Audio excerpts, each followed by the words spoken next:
தீபா நேயர்களை இந்த சிறப்பு பாட்காஸ்ட் நிகழ்ச்சிக்கு அன்போடு வரவேற்கிறோம். எலெக்ஷன் முடிவடைந்து ரிசல்ட்டுகள் அறிவிக்கப்பட்டிருக்கிற இந்த நிலைமையில் நாம் புதிதாக பாராளுமன்ற உறுப்பினர்களை தெரிந்தெடுத்திருக்கின்றோம். அவர்கள் ஒரு புதிய ஆட்சியை அமைக்க இருக்கிறார்கள். இதுதான் ஜனநாயகத்தின் சிறப்பு தன்மை. மக்கள் அடுத்த 5 வருடத்துக்கு தங்களை யார் ஆட்சி செய்வது என்பதை தெரிந்தெடுக்கலாம். மக்களால் மக்களை ஆளுவதற்கு மக்களுக்கென்று தெரிந்தெடுக்கப்படுவதுதான் இந்த ஜனநாயக ஆட்சியின் சிறப்புத்தன்மையாகும். தேர்தல் முடிவு அறிவிக்கப்பட்டவுடன் அவர்களது கட்சி தேர்தலில் வெற்றி பெற்றால் மகிழ்ச்சி வெள்ளத்தில் குதிப்பார்கள். தங்கள் மகிழ்ச்சியை வெளிப்படுத்த பட்டாசுகளை வெடிப்பார்கள், இனிப்புகளை வழங்குவார்கள், தங்கள் கட்சி மற்றும் தலைவர்களை பற்றிய கோஷங்களை எழுப்புவார்கள். ஆனால் தங்களுடைய கட்சி தோல்வி அடைந்திருந்தால் ஏமாற்றம் அடைந்திருப்பார்கள். தங்கள் கட்சியை ஆதரித்து பிரச்சாரம் செய்து வெற்றி பெற கடினமாக உழைத்திருப்பார்கள். அவர்களுக்கு எந்த கொண்டாட்டமும் இருக்காது. கட்சி அலுவலகம் வெறிச்சோடி இருக்கும். இனிப்பு கிடையாது, மாலைகள் கிடையாது. தங்கள் செயல்பாட்டை சொல்ல பத்திரிகையாளர் சந்திப்பும் இருக்காது. எல்லா கட்சிகளும் தேர்தல் பிரச்சாரத்தின் போது மக்களின் ஓட்டுகளை சேகரிக்க முழு வீச்சுடன் செயல்படுவார்கள். தங்கள் கட்சியின் தேர்தல் அறிக்கை, எதிர்க்கட்சியினரை பற்றிய விமர்சனங்கள் எல்லா மக்களிடம் சென்றடைய மிகுந்த உறுதியோடு செயல்பட்டிருப்பார்கள். இதில் சில அரசியல்வாதிகள் எல்லையை மீறுவதாக அவர்கள் மீது குற்றச்சாட்டுகள் எழுப்பும். புதிய எம்பிகள் பதவி ஏற்பார்கள். புதிய அரசாங்கம் ஆட்சிக்கு வரும். வெற்றி பெற்ற கட்சியின் உறுப்பினர்கள் கொண்டாடுவார்கள். தோல்வியடைந்த கட்சியின் உறுப்பினர்கள் என்ன செய்வார்கள்? அவர்கள் பாராளுமன்றத்திலும் நாட்டிலும் எதிர்க்கட்சியாவார்கள். அடுத்த 5 ஆண்டுகளுக்கு அவர்கள்தான் எதிர்க்கட்சி. அவர்களுக்கும் நம் தேசத்தின் மீது பொறுப்பு இருக்கிறது. ஆளுங்கட்சிக்கு அவர்களின் சலுகைகள் மற்றும் பொறுப்புகள் தெரியும். ஆனால் எதிர்க்கட்சி பற்றி என்ன? மக்கள் கருத்துப்படி சென்றால் ஆளும் கட்சியால் திட்டமிடப்பட்ட அல்லது செய்யும் எதையும் எதிர்ப்பதும் விமர்சிப்பதும் எதிர்க்கட்சியின் கடமையாகும். இந்த மனப்பான்மை ஆளுங்கட்சியினருக்கு எதிர்க்கட்சிக்கு ஒத்துழைக்காத மனப்பான்மையை உருவாக்குகிறது. இதனால் அரசுக்கு இடையே மோதல் ஏற்படும் மற்றும் அனைத்து பிரச்சனைகளுக்கும் எதிர்க்கட்சிதான் காரணம் என்ற எண்ணம் வரும். அரசியல் கட்சிகளையும் அதன் தலைவர்களையும் விமர்சிக்கும் முன் நமது அணுகுமுறையை பார்ப்போம். ஆளப்போவது நீங்கள் தேர்தலின் போது ஆதரித்த கட்சி அல்ல என்று வைத்துக் கொள்ளுவோம். நமது ஆதரவின்றி தேர்தலில் வெற்றி பெற்றவர்களிடம் நமது அணுகுமுறை எப்படி இருக்க வேண்டும்? உங்கள் தொகுதியில் இருந்து ஒரு நாடாளுமன்ற உறுப்பினர் தேர்ந்தெடுக்கப்பட்டால் அவர் அனைத்து தொகுதி மக்களையும் பிரதிநிதித்துவப்படுத்துவார். கிட்டத்தட்ட பாதி வாக்காளர்கள் அவர்களுக்கு வாக்களிக்கவில்லை. இருப்பினும் அவர்கள் வாக்களிக்காதவர்களின் எம்பியாகவும் இருக்கிறார்.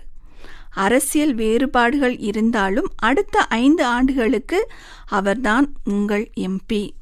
பாராளுமன்ற உறுப்பினரும் தனது தொகுதியில் உள்ள அனைத்து மக்களிடமும் ஒரே மாதிரியான அணுகுமுறையை கொண்டிருக்க வேண்டும். தேர்தலின் போது தனக்கு ஆதரவளிக்காத மக்களை கூட அவர் பிரதிநிதித்துவப்படுத்த வேண்டும். தேர்தலுக்கு ஒரு நாள் முன்னதாகவே தேர்தல் பிரச்சாரம் முடிவடைந்துவிட்டது. தேர்தல் முடிவுகள் அறிவிக்கப்பட்ட பிறகு தேர்தலில் வெற்றி பெற்ற வேட்பாளர் தொகுதியில் உள்ள அனைத்து மக்களின் பிரதிநிதியாக மாறுகிறார். அரசியல் வேறுபாடுகள் அனைத்தையும் நீக்கி வெற்றி பெறும் வேட்பாளரை உங்கள் பிரதிநிதியாக ஏற்றுக்கொள்ள வேண்டிய தருணம் இது. புதிய அரசாங்கத்திலும் பிரதமர் மற்றும் அமைச்சர்களிடமும் இது காணப்பட வேண்டும்.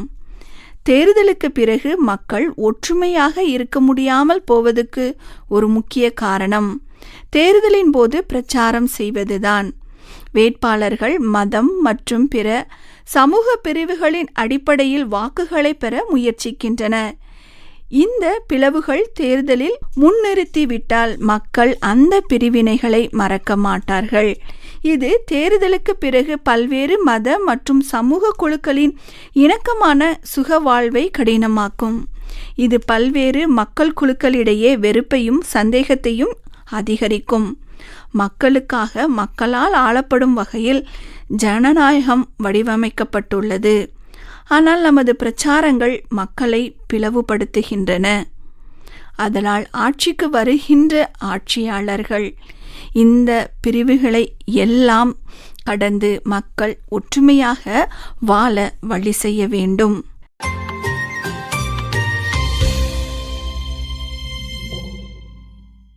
நேயர்களே, இப்பொழுது நாம் தேர்தல் முடிவு அறிவிக்கப்பட்டிருக்கின்ற இந்த நிலைமையில் சில கேள்விகள். நீங்கள் வாக்களிக்காத கட்சி ஆட்சிக்கு வந்தால் அரசுக்கு உங்கள் பதில் என்ன? அதாவது என்ன கேட்குறீங்கன்னா, இப்போ நான் ஓட்டு போட்ட கட்சி பதவிக்கு வந்து அரசாங்கத்தை அமைக்கலைன்னா, எதிர் அணியினர் பவருக்கு வந்து அரசாங்கத்தை அமைத்து பதவிக்கு வந்திருக்கிறாங்கன்னா என்னுடைய பதில் ரெஸ்பான்ஸ் என்ன மாதிரி இருக்கும்னு சொல்லி கேட்குறீங்க. இப்போது ஜனநாயகம் அப்படின்னு சொல்லும்போது, டெமோக்ரஸின்னு சொல்லும்போது, நிச்சயமாக நம்ம ஓட்டு போட்டு அதே கட்சி தான் பதவிக்கு வரணும், அரசாங்கம் அமைக்கணுன்ற அவசியமே கிடையாது. அது தெரிஞ்சு தான் நம்ம ஓட்டு போடுறோம். அதுதான் ஜனநாயகம் அப்படிங்கிறது. ஏன் இப்போ கட்சிகளே அவங்க எலெக்ஷனுக்கு நிற்கும் போதே அல்லது கூட்டணி அமைத்து அவங்க தேர்தலுக்கு நிற்கும் போதே அவங்க பதவிக்கு வருவாங்களா இல்லையான்னு தெரியாது. அப்போது யார் பதவிக்கு வராங்களோ அதற்கு பதவிக்கு வராத கட்சிகள் அல்லது கூட்டணிகள் எதிர்கட்சியாக அவங்க சேவை செய்வாங்க. அவங்களுடைய கடமை என்னென்னா கேள்வி கேட்குறது, ஆளுங்கட்சி சரியாக வேலை செய்கிறாங்களா இல்லையா அப்படின்னு பார்க்குறது. அப்படி அவங்க இருக்கிறதுனால செக்ஸ் அண்ட் பேலன்சஸ் எல்லாம் அதன் இடத்துல இருக்குது அப்படின்றத நம்ம உறுதி செய்கிறோம். நமக்கு ஒரு சாதாரண சிட்டிசன் அவங்க ஓட்டு போட்ட கட்சி பதவிக்கு வருதோ வரலையோ, நிச்சயமாக ஏதோ ஒரு கட்சி பதவிக்கு வரதான் போகுது. அவங்க ஆட்சி அமைக்க தான் போகிறாங்க. நமக்கு அப்படி ஒரு ஆட்சி தேவைப்படுகிறது. ஏனென்றால் நம்ம வண்டிக்கு ஒரு டிரைவர் தேவை, நம்ம தேசத்தை நடத்துறதுக்கு ஒரு அரசாங்கம் தேவை. அவங்களுடைய கொள்கைகளின்படி அவங்க நடத்துவாங்க. நமக்கு பிடிக்குதோ பிடிக்கலையோ, நிச்சயமாக ஒரு சாதாரண மனுஷனுக்கோ ஒரு தேசத்துடைய சிட்டிசன் பிரஜைக்கு தேவையானதை அவங்க செய்ய தான் போகிறாங்க.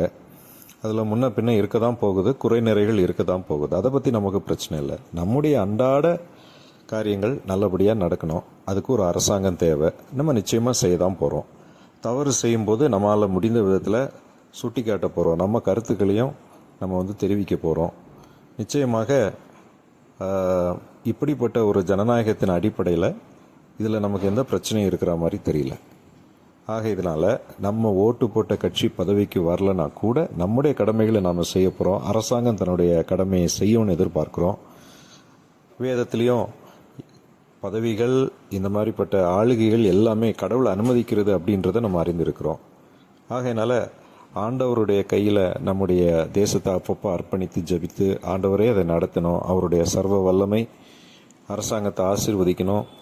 ஏழைகளுக்கும் அனைவருக்கும் நல்லது நடக்கக்கூடிய விதத்தில் இந்த அரசாங்கம் அமையணும் அப்படின்னு சொல்லிட்டு நம்ம தொடர்ந்து நம்ம ஜெபம் பண்ணி நம்முடைய கடமைகளை செய்து இந்த கவர்மெண்ட்டுக்காக நம்ம ஜெபம் பண்ணி நம்ம செய்ய போகிறோம். எனக்கு சில கேள்விகள் தோன்றும். தேர்தல் நேர்மையாக நடைபெற்றதா? நாட்டை எப்படி நடத்தப் போகிறார்கள்? இது ஒரு கேள்வி எனக்கு எழும்பும். அடுத்தபடியாக, தேர்தலுக்கு முன் கொடுத்த வாக்குறுதிகளை நிறைவேற்றுவார்களா இல்லையா? அடுத்தபடியாக, நமது நாட்டில் இந்த மைனாரிட்டிஸை எப்படி நடத்துவார்கள் என்ற மற்றொரு முக்கியமான கேள்வி என் மனதில் எழும்பும். அடுத்த கேள்வி, நீங்கள் வாக்களிக்காத கட்சி வெற்றி பெற்று நாட்டுக்கு நல்லது செய்தால் நீங்கள் விரும்பாத அரசை ஆதரிப்பீர்களா?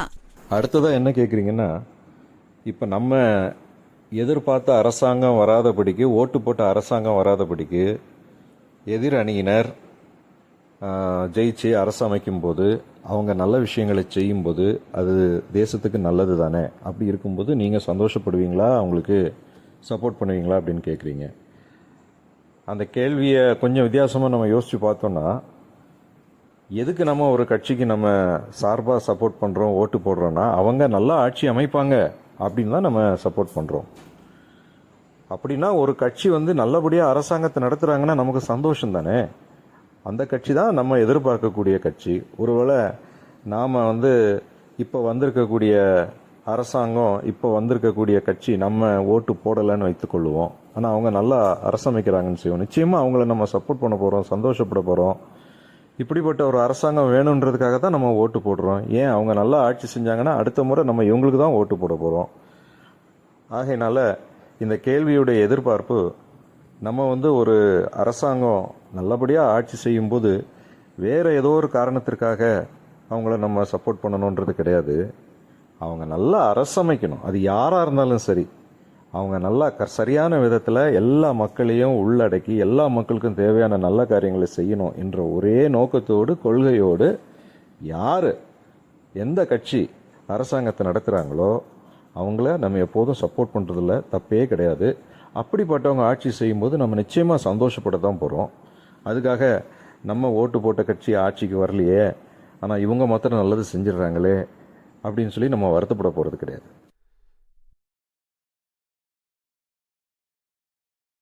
எந்த வகையில் வெற்றி என்பது முக்கியமானது.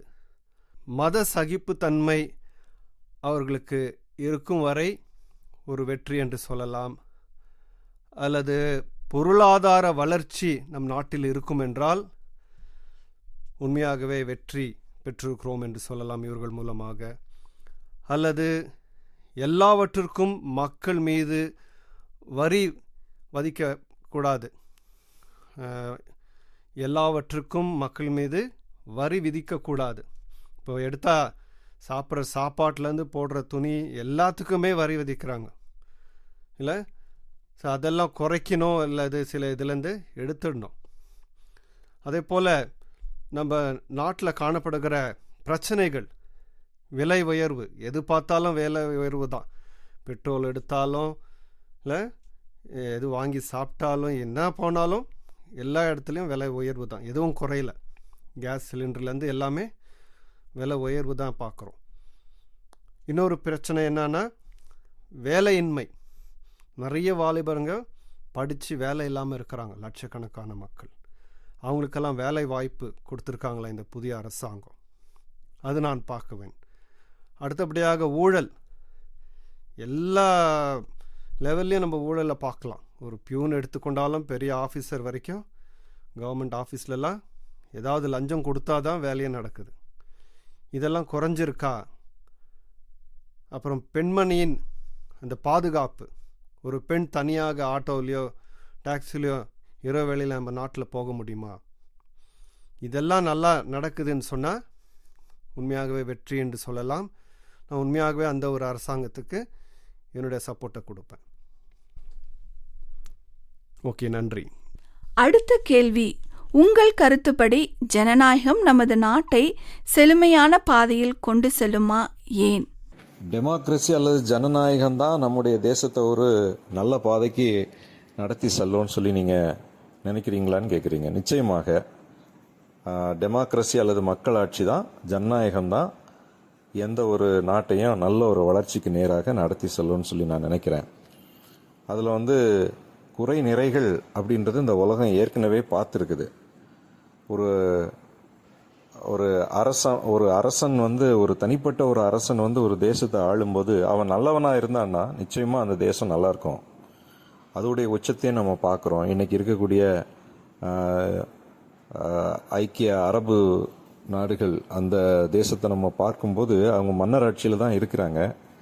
ஆனால் அவங்க ரொம்ப சிறப்பாக செய்கிறதுனால இன்றைக்கி உலகத்திலேயே இன்றைக்கி துபாய், அபுதாபி போன்ற யுஏஇயில் இருக்கக்கூடிய தேசங்கள் மிகவும் சிறப்பாக செயல்படுது.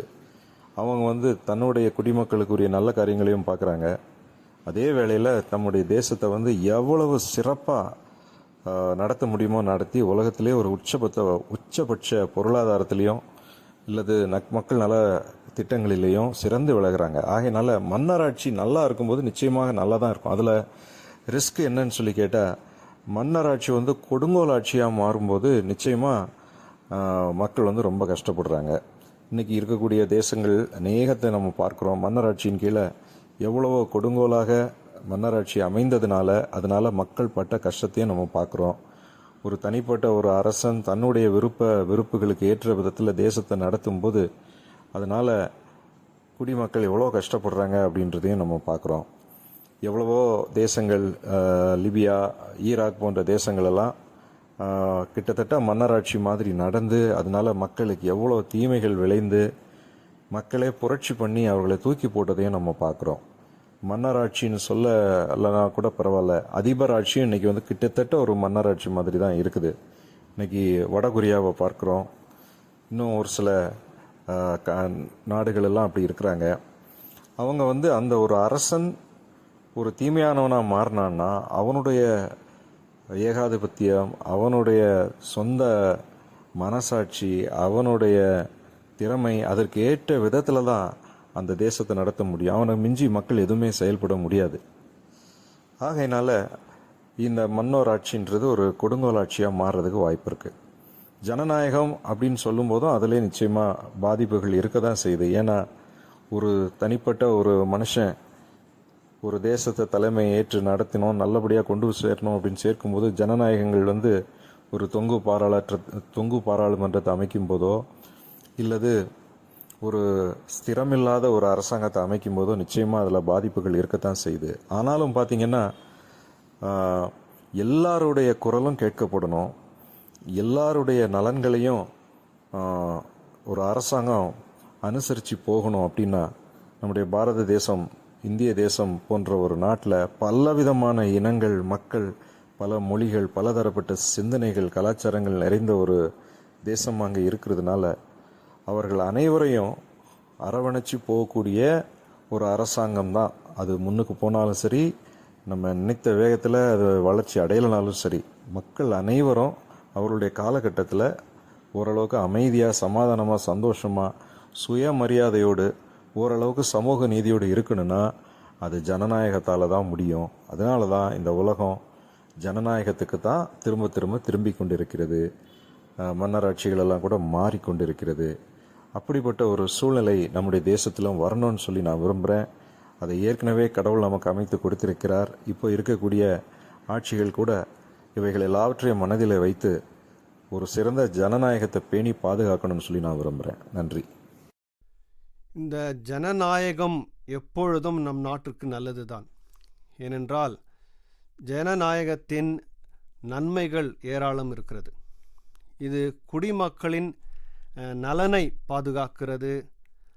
அது அதிகாரத்தின் ஏகோபத்தன்மையை தடுக்கிறது. இந்த ஏகோபத்தன்மைன்னு சொல்லும்போது ஆங்கிலத்தில் ஒன் மேன் ஷோன்னு சொல்லுவாங்க, டிக்டேட்டர்ஷிப்னு. அதுலேருந்து தடுக்கிறது இந்த ஜனநாயகம். அது மாத்திரமல்ல, அது சமத்துவத்தை ஊக்குவிக்கிறது, ஈக்குவாலிட்டி அது என்கரேஜ் செய்கிறது. அது மாத்திரமல்ல, இது ஒரு பொறுப்பான மற்றும் நிலையான நிர்வாகத்தை உருவாக்குகிறது என்று சொல்லலாம். ஒரு ரெஸ்பான்சிபிள், ஸ்டேபிள் அட்மினிஸ்ட்ரேஷனை இந்த ஜனநாயகம் உருவாக்குகிறது. ஆகையால் நம்ம நாட்டுக்கு இந்த ஜனநாயகம் எப்பொழுதும் நல்லது என்று நான் சொல்ல முடியும். நாம் வாழும் தேசத்தில் நல்ல குடிமக்களாக இருக்க வேண்டும் என்று வேதம் போதிக்கிறது. ஆட்சியாளர்களின் கொள்கைகள் அனைத்தையும் நம்மால் ஏற்றுக்கொள்ள முடியாவிட்டாலும் நாம் ஆட்சியாளரை மதிக்க வேண்டும் மற்றும் அரசாங்கத்தின் அதிகாரத்துக்கு அடிபணிய வேண்டும். என் ராஜ்யம் இவ்வுலகத்துக்குரியதல்ல என்று இயேசு மிக தெளிவாக கூறியுள்ளார். இயேசு கிறிஸ்துவுக்கு ஒருபோதும் அரசியல் ஆசை இருந்ததே இல்லை. இதுதான் இதன் பொருள். இருப்பினும் கிறிஸ்தவ மதத்தின் பெயரால் உலகில் போர்கள் நடந்த சம்பவங்கள் வரலாற்றில் உண்டு. ஆனால் இது கர்த்தர் நமக்கு புதிய ஏற்பாட்டில் கற்றுக் கொடுத்த போதனையின்படி அல்ல. எனவே நாம் அனைவரும் ஒற்றுமையோடு நமக்கு தேவன் ஏற்படுத்தி கொடுத்திருக்கின்ற ஆட்சி அதிகாரத்துக்கு கீழ்ப்பட்டு நாம் நம்முடைய கடமைகளை ஒழுங்காக செய்ய வேண்டும். நாம் ஒற்றுமையோடு வாழ வேண்டும். இதுதான் கர்த்தர் நமக்கு கொடுத்திருக்கின்ற கட்டளையாகும். இதன்படி நாம் அனைவரும் செயல்பட்டு நம் தேசத்தின் நலனை காப்போம். நன்றி, வணக்கம்.